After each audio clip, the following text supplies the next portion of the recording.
Este movimiento literario del vanguardismo es también en el siglo XX. Perdón, no lo puse acá. Bueno, ya lo pongo después. Pertenece también al siglo XX, igual que de la generación del 98. ¿Ok? La diferencia es que en la generación del 98 es una generación, podemos decir, que estuvo afectada por la guerra hispanoamericana, acuérdense siempre, 1898, de ahí que sale el nombre. Esta generación son escritores solo españoles que hablan de qué? Del nacionalismo y el sentimiento español, lo que está pasando en España, cerrados completamente. Mostrar la situación de España de desgracia y tristeza en todos los niveles, ¿ok? De la cólera y el resentimiento contra la burguesía y contra el clérigo también, que empiezan a decaer. Eso sí lo tenemos más o menos claro, ¿no? El vanguardismo. La palabra vanguardismo es una palabra militar, ¿ok? Es una palabra militar. Vanguardar significa la gente que tiene uniforme, que tiene corazas, que tiene armamento, que está lista para defender. Vanguardas, ¿ok? Vanguardias, ¿ok?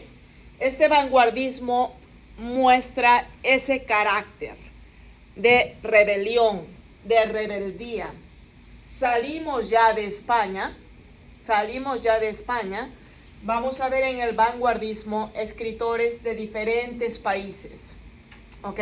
Pero que tienen la misma visión, porque acuérdense que todo este fenómeno de guerras y desolación y angustia y el no saber dónde ir se da en todas las Américas, ¿cierto? Todavía estamos en todo ese desbalance.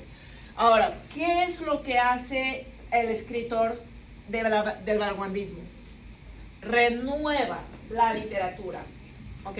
Estamos viendo que acá es solo en España el sentimentalismo, el yo soy español y mi patria española, ¿ok? Acá ya no les interesa la lógica, no les interesa el sentimentalismo, les interesa mostrar la realidad, sí, ¿ok? Pero sin el afán de ser realista o naturalista como lo vimos. Quieren mostrar su propia realidad. ¿Qué significa eso? Que los vanguardias, ¿ok?, van a escribir acerca de los temas que nadie quería hablar, que nadie quería discutir. ¿Por qué? Son temas tabú, ¿ok? ¿Por qué son tabú? Porque ya empezamos los gobiernos militares, las dictaduras, ¿ok? Las dictaduras, ya está el general Primo, acuérdense, Franco en España, Fidel Castro en Cuba. Se vienen a dar muchos movimientos de dictadura, represión, ¿ok?, que no eran permitidos a hablar. Ya está cambiando todo eso a gobiernos militares. Estamos más o menos en la historia. Pues de eso es lo que quieren hablar estos vanguardistas. De eso que no los dejan hablar. De eso de que nadie quiere ver lo que está pasando. ¿Ok? Los tabús. Porque acuérdense, el naturalismo y el realismo sí te lo muestra, pero no te muestra exactamente los temas que vamos a ver, por ejemplo, acá, que es el racismo, la esclavitud, el maltrato a la gente, de esclavos y cómo llegaron y todo eso, ¿ok? Es mucho más abierto, una realidad, pero la realidad que ellos muestran. ¿Me dejo entender? Ok. Y este vanguardismo se clasifica principalmente por el uso de la tipografía, ¿ok? Esa manera de expresarse, que lo hacen al escribir poemas, la mayoría son poemas, pero lo hacen con diferentes formas, usan diferentes formas de musicalidad, 1, ya no me alcanzaba ahí. Los poemas suenan como música, los diseñan con figuras para expresarse, ¿ok? Lo vamos a ver acá más adelante. Si se dan cuenta, esta es una forma de escribir poemas visuales, auditivos, como lo vamos a ver en estos dos poemas en un momento, ¿ok? Cuando tú lees estos poemas, no vas a ver tanto la rima como sabíamos ver. No hay rimas, ¿ok? Esa es otra característica de los vanguardistas. Es verso libre. Creo que lo puse acá. Sí lo puse. Rompen esquemas completamente, ¿ok? No quieren saber nada de los clásicos. No tienen métrica y es verso libre. Pueden empezar con un verso alejandrino de 14 sílabas. Pueden tener uno de 10, uno de 8, un octasílabo, hasta de 2 sílabas. Rompen completamente. Otra característica también que incluyen en la tipografía es que no respetan la puntuación, ¿ok? Ponen las comas donde se les da la gana, donde deben poner un punto, no lo ponen, y si lo ponen en una manera de que no corresponde por la gramática. Muestran su rebeldía en todas las formas, ¿ok? ¿Estamos? Perfecto. Siendo un poco burlones también, creo yo, porque el hecho de expresarse, algunos, no todos los vanguardistas, en esta forma, pues se mofan de la mujer, ¿no? Se mofan del amor. Acuérdense que no hay sentimentalismo. Son libres, dicen lo que se les da la gana, ¿ok? Entonces, al hacer este tipo de poemas, dice, bueno, si no me entiendes cuando lo lees, pues lo vas a entender cuando lo mires, pero lo vas a entender, ¿vale? ¿Sí? Ok, ¿me entienden la vanguardia? Ok, el vanguardismo. Viene el nombre también porque ya, como les digo, el aspecto militar se empieza a ver mucho en lo que es dictaduras, pero también coincide con la Primera Guerra Mundial en el año 1914, ¿ok? De ahí también el nombre de vanguardismo en militar.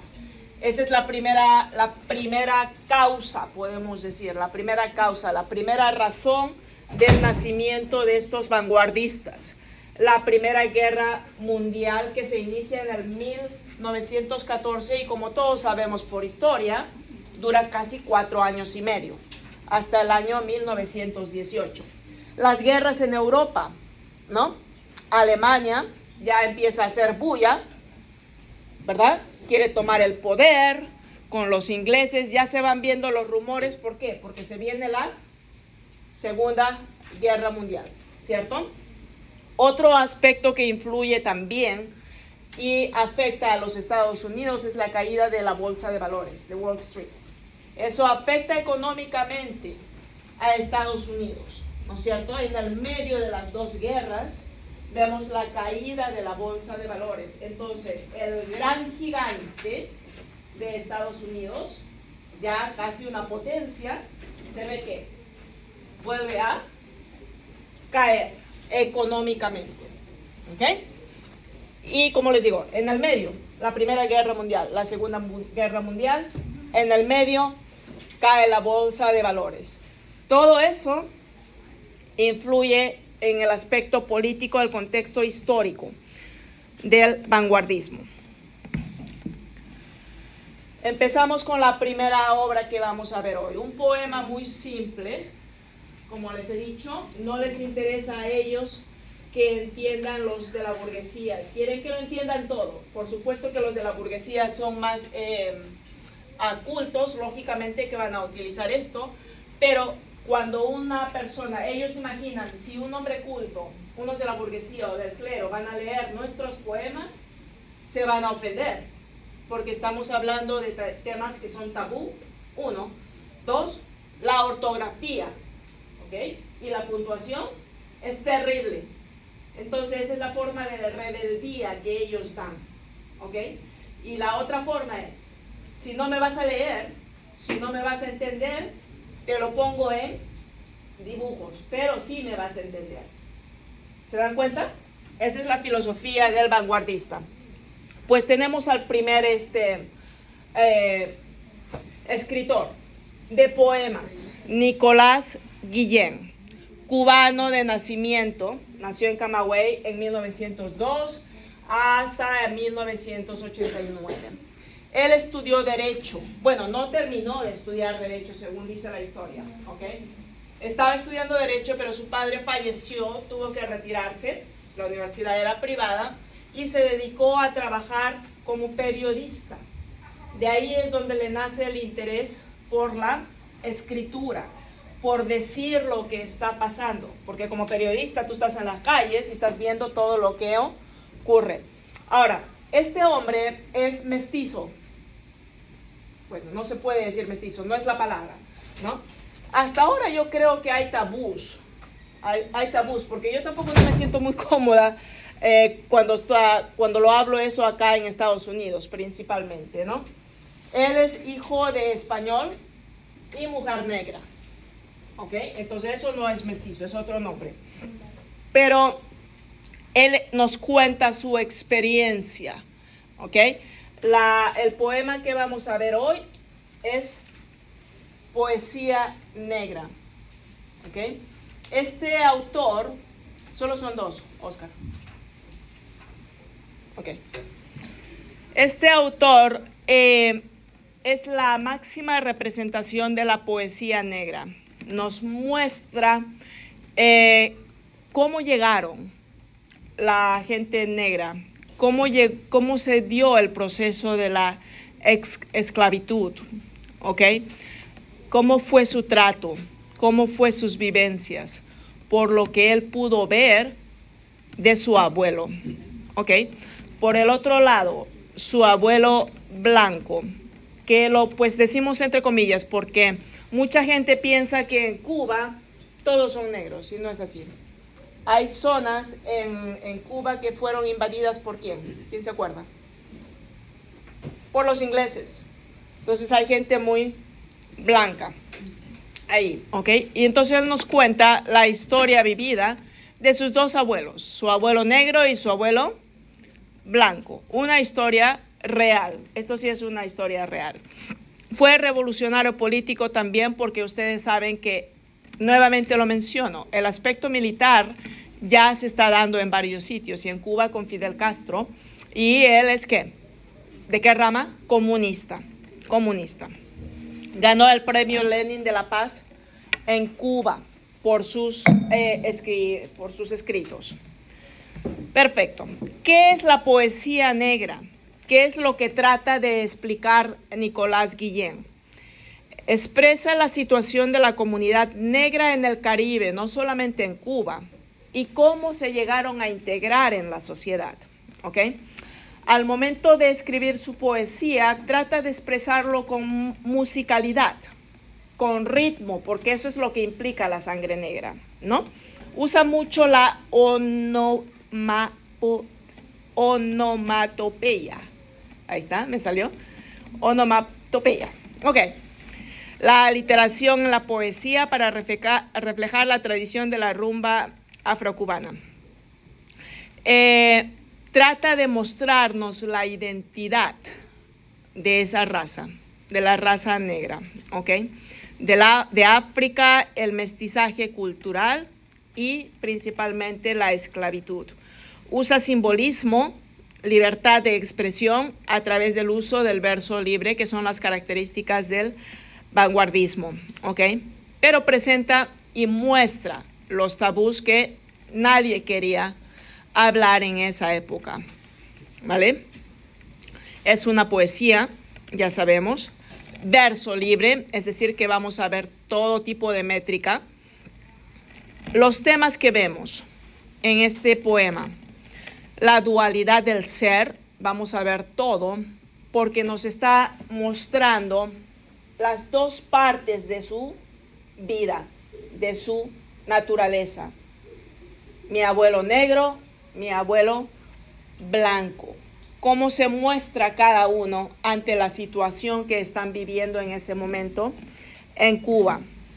Las relaciones de poder, lo vuelvo a repetir, el gobierno militar que se está dando en ese momento, la esclavitud, el dominio, la conquista que se está dando en esa época, las relaciones familiares, abuelos, nietos, y la hostilidad, el maltrato, ¿no? El maltrato que se está dando y que se va a ver ahí. La diversidad y el imperialismo, por supuesto. Sigue la conquista. Acuérdense que ¿quién está dominando Cuba ahora? Estados Unidos, ¿no? El tiempo y el espacio nos muestra los diferentes ambientes que vemos. Cuando hay esclavitud, pues estamos viendo la naturaleza y el ambiente, ¿no? Vemos el individuo en su entorno. Vamos a ver el abuelo negro en donde se desarrolla y el abuelo blanco en donde se desarrolla, ¿ok? Y estos dos tienen una trayectoria, ¿no? Cómo pasa el tiempo para cada vida de ellos, que son completamente diferentes, y cómo se transforman, cómo llega un momento en que esta esclavitud no dura toda la vida y todos, ¿qué? Se llegan a unir, blancos y negros, en la misma olla, en el mismo tazón. Creación literaria. Acá lo vamos a ver por el uso de estos términos que son nuevos recursos literarios, que vamos a verlos ahora. La literatura autoconsciente, que él está describiendo lo que le corresponde, algo propio de él, ¿ok? Su vida, la de sus abuelos, algo que le pertenece. El proceso creativo, la forma como escribe acerca de las dos experiencias, el hecho de ponerle musicalidad. Ustedes van a ver como no es rima, pero como que tú lo ves que va llevando suavemente todo el poema, a pesar de que es un poema muy triste y crudo, como muestra la esclavitud, lo pone como que para que tú lo sigas leyendo tranquilamente, ¿ok? A eso es la musicalidad. El texto y sus contextos, eso tiene sentido lógico, y la metaliteratura, que es cuando tú escribes acerca de ti mismo, ¿vale? Muy bien, figuras retóricas, pues vemos varias, ¿ok? Me voy a enfocar en las nuevas que vamos a ver, los vamos a ver constantemente, ¿no? Esto está sucediendo ya desde que empezamos la primera semana de clases, ¿no?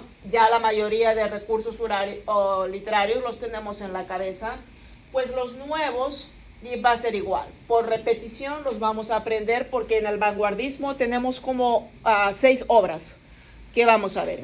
Entonces, por repetición vamos a ir entendiendo estos nuevos recursos literarios. Tengo planeado hacer 2 poemas hoy, si nos da el tiempo. Y si no, pues ya veremos, ¿no? Perfecto. Vemos la connotación. Connotación nos refiere, no viene a ser una metáfora. Yo se los voy a explicar mejor en el poema, con el ejemplo. Simbolismo ya sabemos qué es. Enumeración. Metonimia, de repente esto todavía es nuevo para nosotros, lo he mencionado alguna vez, pero ahora vamos a verlo en el movimiento del vanguardismo mucho más, ¿ok? Yuxtaposición, ya sabemos de qué se trata. El sinécdoque, que ya lo venimos viendo desde la generación del 98. Si no les ha quedado muy bien, pues lo vamos a seguir viendo ahora con lo que es el vanguardismo y vamos a entenderlo mejor. Imágenes auditivas, imágenes visuales, típico del vanguardismo. Onomatopeya del vanguardismo, y lo vamos a ver muy seguido, lo vamos a entender hoy, espero, y si no, pues durante las demás obras. Hipérbole, ya hemos trabajado mucho con eso. Exclamación también. Polifonía es otro nombre que se le da al diálogo, ¿ok? Pero esta polifonía es un diálogo que tú cuentas que se realizan entre otras 2 personas. Viene a ser como un diálogo indirecto, ¿ok? Esa es la polifonía, es un diálogo. La sinestesia, que lo venimos viendo también desde la generación del 98, si no se nos quedó claro, pues lo vamos a ver hoy día también. Acotación, anáfora, polisíndeton, Lo hemos mencionado, si no se les ha quedado, pues lo vamos a repasar. Todos esos nuevos recursos literarios lo vamos a ver bastante. Preguntas retóricas y repetición, ¿no? Empezamos con la balada de los abuelos. Les he hecho una copia, espero que se entienda un poco, porque no pude poner todo acá. Acá lo tienen un poco más claro, pero es bastantes puntos que no me permite a veces jugar con la tecnología y me sale mejor a mano, ¿ok? Por ejemplo, balada. Balada es un estilo de canción, es una canción, ¿ok?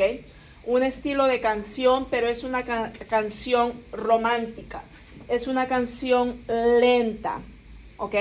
Digo romántica porque es lenta, pero generalmente habla de amor, ¿ok? Una balada. Entonces, el nombre del poema nos dice que es una balada, una canción dedicada ¿a quién? A sus dos abuelos, ¿ok? Escrito por Nicolás Guillén. Acá les he puesto en colores lo que marca el simbolismo, la anáfora, que son ya los más conocidos, ¿no?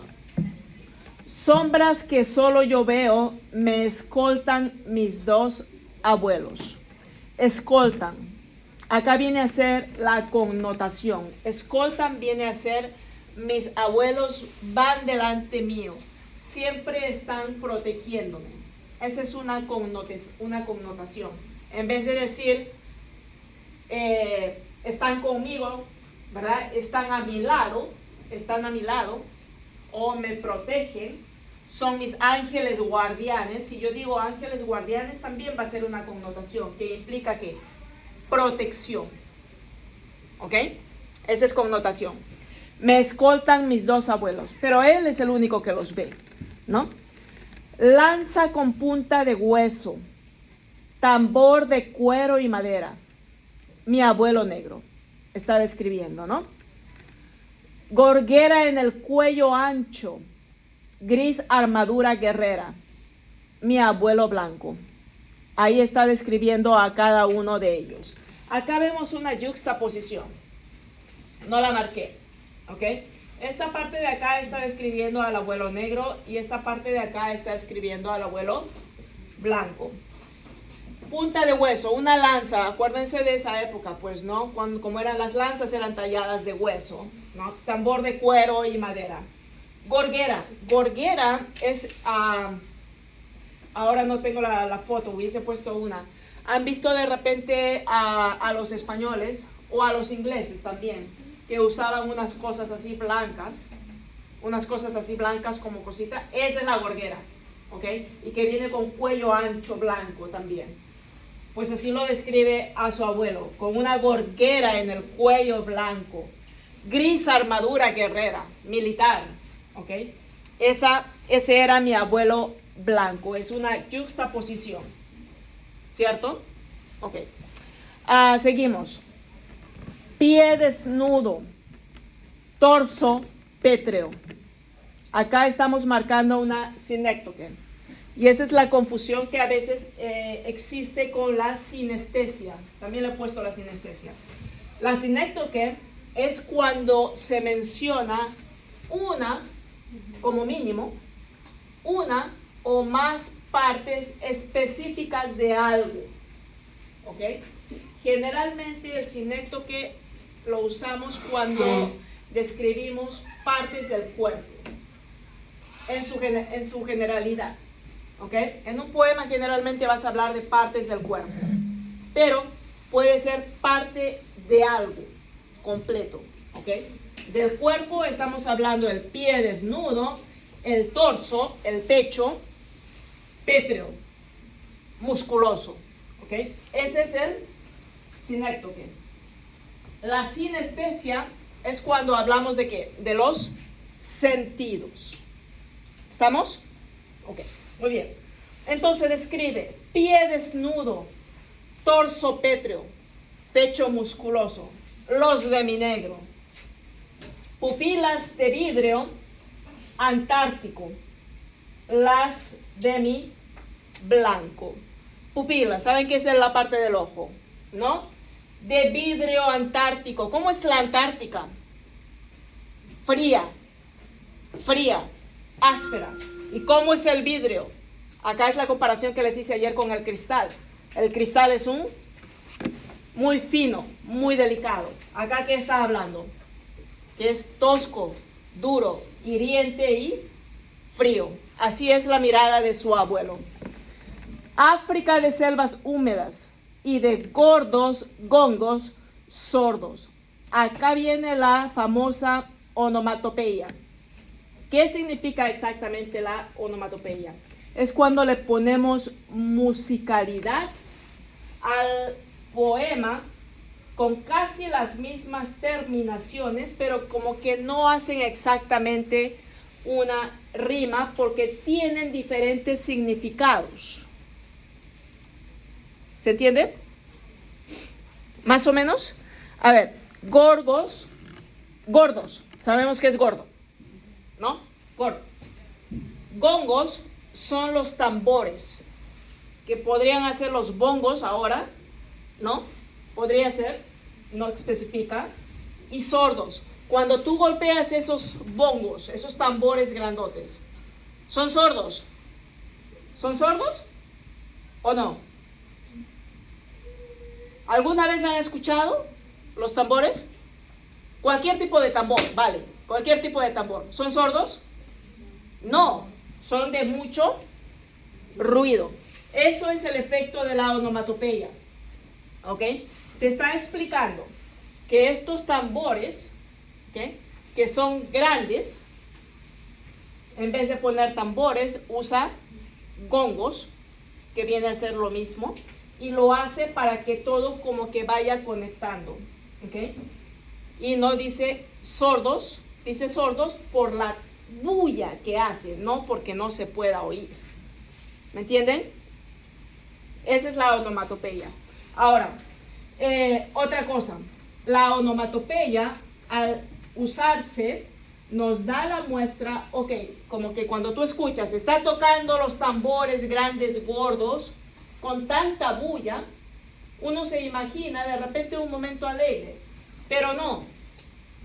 Selvas húmedas, muestra la lágrima, ¿ok? La lágrima. A veces cuando, pues por la historia, cuando los esclavos se reunían, ¿cierto?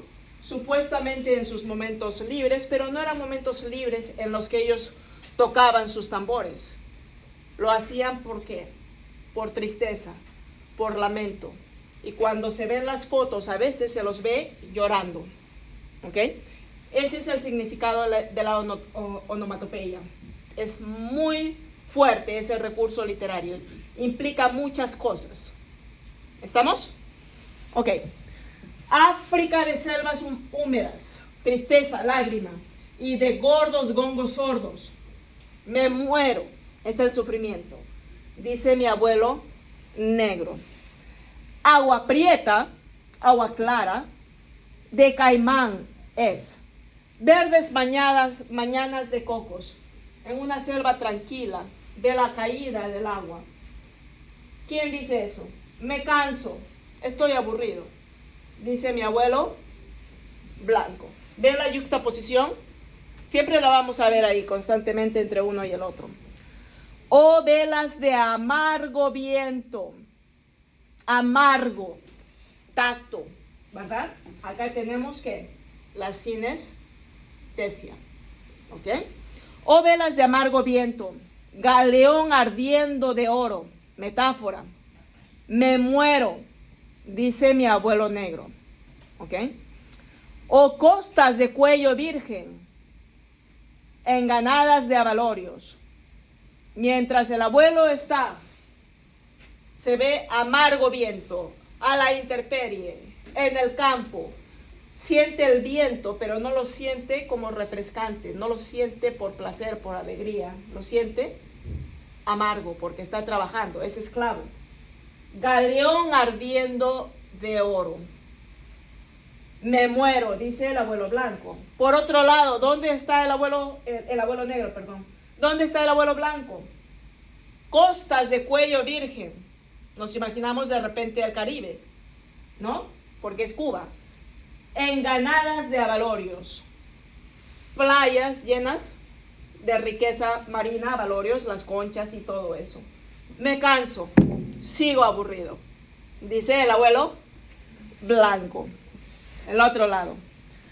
Oh puro sol repujado. Repujado viene a ser cuando aprietas algo en un papel, por ejemplo, cuando lo quieres arrugar, ¿no? Oh puro sol repujado, es decir, que el sol está con toda su fuerza, ¿vale? Que quema. Preso en el aro del trópico, el clima tropical. Oh luna redonda y limpia, sobre el sueño de los monos. ¿Qué de barcos? ¿Qué de barcos? Es por donde llegaban los negros, ¿no? ¿Qué de negros? ¿Qué de negros? Qué largo fulgor de cañas. No sé por qué no salió la ñ. Qué látigo. ¿Látigo es qué? Okay. El del negrero. Piedra de llanto y sangre. Muchas versiones del poema han cortado 2 estrofas que son muy duras, ¿ok? Como este, por ejemplo. No valía la pena poner las otras, es muy fuerte. Entonces, seguimos. Y madrugadas vacías y atardeceres de ingenio. Acá vemos otro recurso literario que es el polisíndeto. Madrugadas, cuando queremos dar una, no podemos decir exageración, un hipérbole, pero más que todo un significado, ¿ok? Madrugadas es la mañana temprana, ¿no? Cuando tú te despiertas en la mañana y no encuentras nada que te reconforte, como cuando tú dices, bueno, me tengo que despertar, me tengo que levantar, tengo que ir a la escuela porque tengo que estudiar para ser alguien en la vida, ¿cierto? Pues este hombre veía sus madrugadas como vacías. Me levanto, pero ¿para quién? ¿No? Para otros. Mi vida está muerta, eso en otras palabras. Atardeceres de ingenio. Terminaba la labor, ¿no? La labor del esclavo. ¿Y ahora qué tenían que hacer? Ingenio viene a decir, a pensar, ¿qué puedo hacer ahora que ya terminó mi jornada de labor? ¿En qué me las puedo ingeniar? ¿En qué puedo pasármela el resto del día? Pues en nada, porque estoy tan agotado, tan maltratado, que el ingenio no me da para nada. Atardecer, cuando el sol cae, tu día está mal, muerto, cayendo, que tratas de buscar un ingenio, pero que no, el sol siempre va a caer. ¿Me entienden la figura? Ok. Y una gran voz, fuerte voz, despedazando el silencio. ¿Qué de barcos, qué de barcos, qué de negros? Ahí lo corté. Sombras que yo solo veo, me escoltan mis 2 abuelos. Este viene a ser un estribillo, ¿no? Porque se repite completamente, como lo vimos al inicio, ¿no? Un estribillo.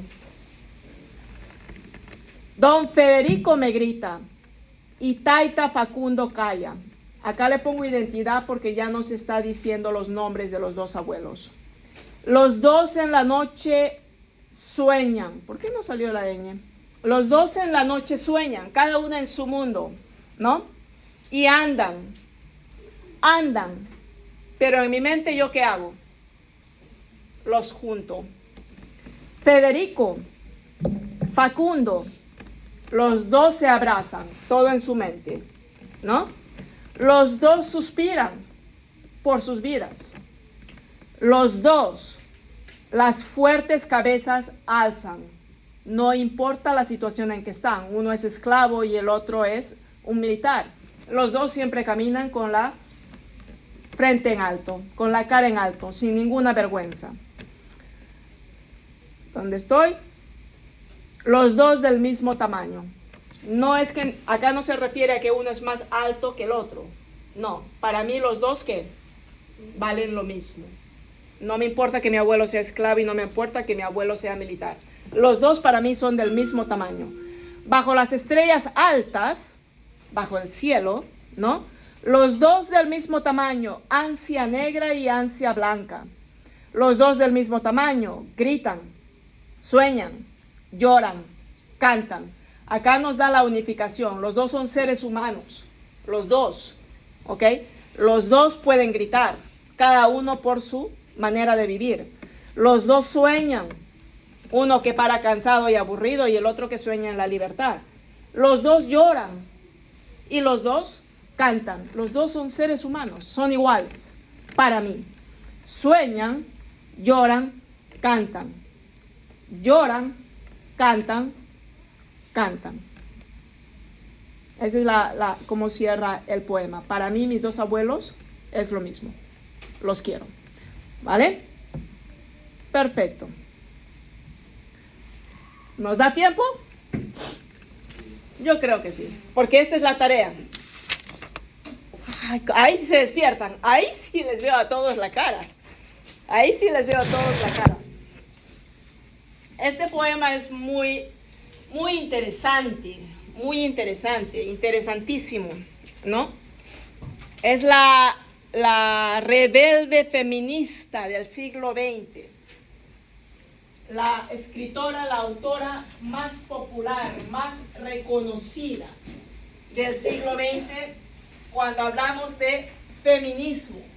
Pero ese feminismo es mostrado de una forma libre. Acuérdense que esta poeta que vamos a hablar ahora, Julia de Burgos, pertenece ¿a qué?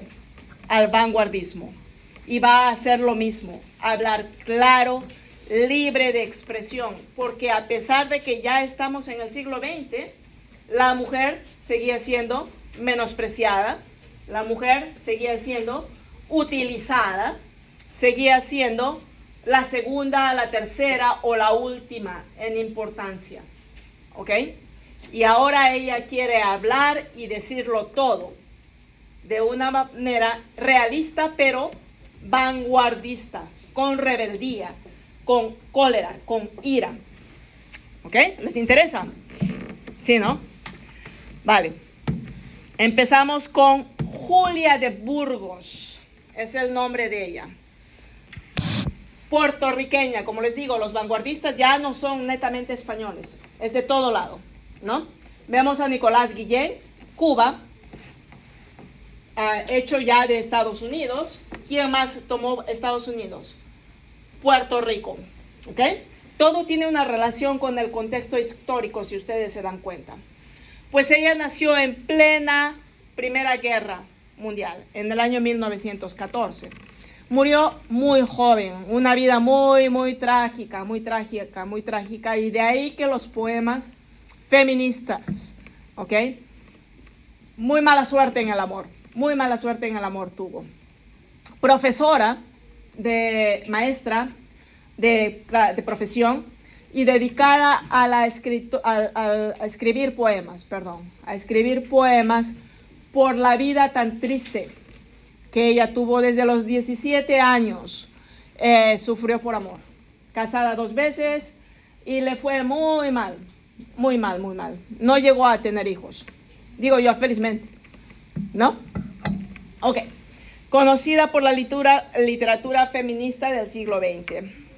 Viajó mucho por este tipo de rebeldía que ella tenía y por tratar de nacer, en lo que ella cuenta en su biografía, ¿no? Vivía en Puerto Rico, ella quería nacer de nuevo por tantas desilusiones que tenía en el amor. Viajó mucho y entre uno de sus viajes, pues viajó a Cuba y se encontró ¿con quién? Con Nicolás Guillén, que es el que acabamos de hablar hace un momento, y también con Pablo Neruda, que es el que vamos a ver mañana, y otros literatos más de la época, ¿ok? De ahí es que le nació el interés por la poesía, por esa influencia, toda la rebelión que se vivía en Puerto Rico, la rebelión que se vivía en Cuba, todo ese contexto histórico, chicos, hace que estos poetas creen esa forma de escribir, ¿ok?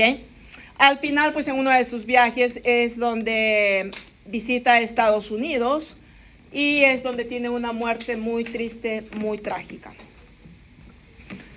¿De qué habla la poesía de Julia de Burgos? Muestra las preocupaciones de su entorno, como les digo, para viajando y ve que solamente hay gobiernos militares, todo un desastre. La Primera Guerra Mundial ya es cuando nació y ella va para la Segunda.